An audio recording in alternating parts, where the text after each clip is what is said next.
बिस्मिल्लाहिर्रहमानिर्रहीम। तो third chapter हमारे पास क्लासिफिकेशन ऑफ पार्शियली इडेंचुलस एरियाज़।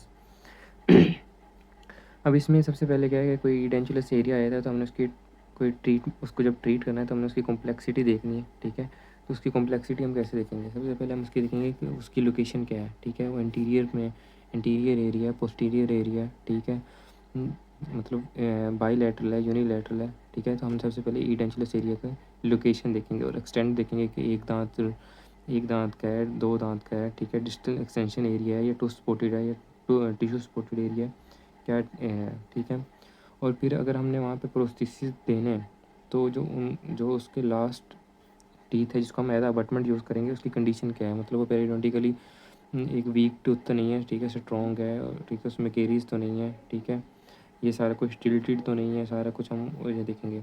ठीक है, और फिर रेजिडुअल रिच, ठीक है, उसकी जो टिश्यू है, म्यूकोजल टिश्यू है, उसकी लाइनिंग जो है वो कैसी है, थिक है या फ्लैबी टिश्यू है क्या है। ठीक है, फिर इसी तरह हम अक्लोजल करेक्टरिस्टिक्स देखेंगे कि वो एरिया में अगर हम टूथ लगाएंगे तो वर्टिकल डायमेंशन ज़्यादा तो नहीं हो जाएगी। ठीक है, तो बाकी टूथ का क्लोजल प्लेन क्या है, वो उससे सारे सेंस से हम एक जो ट्रीटमेंट है उसकी कॉम्प्लेक्सिटी इन 4 फैक्टर से डिफाइन होगी कि हमने इसको ट्रीट कैसे करना है। ठीक है, उसका क्या पॉसिबल ट्रीटमेंट हो सकता है। तो अब इसके लिए हमें एक क्लासिफिकेशन की ज़रूरत है। तो क्लासिफिकेशन की कुछ रिक्वायरमेंट्स होती हैं। ठीक है, कि सबसे पहली रिक्वायरमेंट ये थी कि जो क्लासिफिकेशन हो वो पार्शियली इडेंचुलस की ना फौरी तौर पे विजुलाइजेशन कर दे कि हाँ ये क्लास है। ठीक है, हम इडेंचुलस एरिया को देखते ही पहचान लें कि ये एरियाज़ हैं। ठीक है, फिर उसी क्लासिफिकेशन के थ्रू हमें ये भी पता चल जाए कि जो वो एरिया है वो टू स्पॉटेड है या टिश्यू स्पॉटेड है, तो उनके दरमियान इमीडिएट डिफ्रेंशिएशन भी करने में भी हमें हेल्प करे वो क्लासिफिकेशन, और वो यूनिवर्सली एक्सेप्टेबल भी हो। ये बेसिक 3 रिक्वायरमेंट्स थी किसी भी क्लासिफिकेशन के लिए। ठीक है, तो इस क्लासिफिकेशन के लिए जो मोस्टली यूज़ होती है वो होती है कैनेडीज क्लासिफिकेशन। ठीक है, कैनेडीज क्लासिफिकेशन। अब इसमें जो इडेंचुलस एरियाज़ हैं इनको 4 क्लासेस में डिफ़ाइन किया है। ठीक है, सबसे पहले है क्लास 1। और क्लास 1 में क्या है कि bilateral edentulous area posterior to the natural tooth. ठीक है, ये जो क्लास 1 होगी उसमें हमारे पास जो बाई दोनों तरफ जो इडेंचुलस एरिया हमारे पास होंगे। ठीक है, पोस्टीरियर साइड पे। और क्लास 2 होगी उसमें यूनिलैटरल होगा। ठीक है, बैक पे या पोस्टीरियर। ठीक है, पोस्टीरियर एरियाज़ में यूनिलैटरल इडेंचुलस एरियाज होंगे।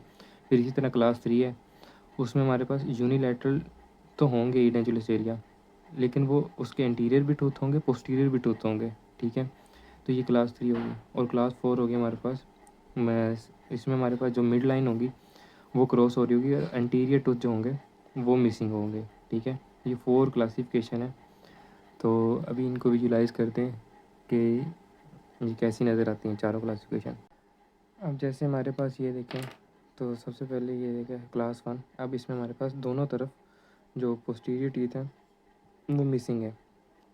ठीक है, फिर हमने क्लास 2 देखी थी कि यूनिलैटरल, अब एक साइड पे मौजूद है, दूसरी साइड पे मिसिंग है, तो ये होगी कैनेडी क्लास 2। देन हमारे पास कैनेडी क्लास 3 है। अब इसमें दोनों तरफ पोस्टीरियर भी हैं, ठीक है, एंटीरियर भी हैं, तो जो मिसिंग है वो यूनिलैटरल है। ठीक है, और वो वन साइड और उसके एंटीरियर भी टूथ प्रेजेंट है और पोस्टीरियर भी। ठीक है, जबकि कैनेडी क्लास 4 जो है उसमें आपके पास सिर्फ एंटीरियर टूथ मिसिंग होंगे। ठीक है, तो इसके लिए कुछ रूल्स होते हैं, फिर अब वो कुछ रूल्स देखते हैं क्या रूल्स होते हैं।